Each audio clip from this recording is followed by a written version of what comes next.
Herlewing is 'n tyd wanneer 'n mens jou afhanklikheid by vernuwing voor die Here herken en erken. Een van die aaklige dinge wat met ons gebeur as kinders van die Here is dat ons gewoond raak aan genade. Ons begin gewoond raak aan ons verlossing. Ons begin gewoond raak aan God, sy teenwoordigheid in die erediens. Die wonder daarvan om sy woord te hê, met sy beloftes om te gaan en uit sy hand en sy goedheid te lewe. Weet julle wat gebeur wanneer 'n mens gewoond raak aan God? Jy begin slordig raak in jou eie omgang met hom. Jy begin hom gaandeweg verwaarloos. Ander dinge raak belangrik.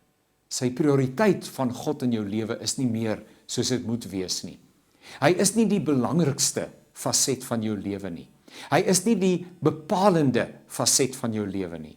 Alles vloei nie uit na hom, vanaf hom en terug na hom toe nie.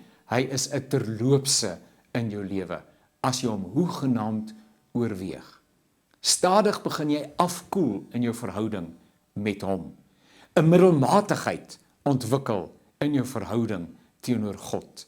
Die vuur wat eens deel was van jou bekeringservaring is helaas nie meer daar nie. Die ywer wat jy gehad het vir die koms van sy koninkryk, die het getaan. Ander dinge begin die plek van God in jou lewe inneem. Stadig maar seker begin ook jou lewe uitmekaar val. Dis onafwendbaar. As jy nie uit God lewe en vanuit 'n lewende verbintenis met hom nie, kan jy nie verwag dat dit op ander terreine van jou lewe goed sal loop nie. Aanvanklik sukkel jy om 'n verband te maak, om 'n lyn te trek. Skielik langs die pad kom jy tot die gevolgtrekking. My lewe val uitmekaar uit, omdat my verhouding met God nie meer is wat dit veronderstel is om te wees nie. En dan het jy nodig om terug te kom. Die wonderlike is dat God ons nie verwyd nie. Dat God nie sy vinger in ons oë druk en vir ons wegstuur nie. Dat hy soos die verlore seun se pa wag dat ons sal terugkom.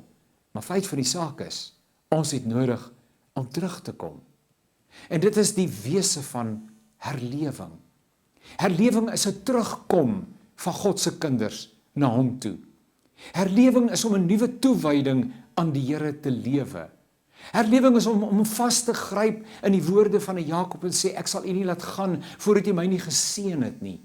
Herlewing is om grondiglik ontevrede te raak met die stand van jou eie geestelike verbintenis aan God.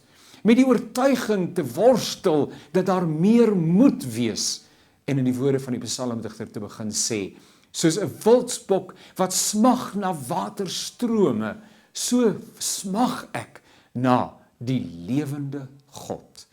Herlewing begin met 'n gebed waarin jou eie geestelike bankrotskap voor God bely.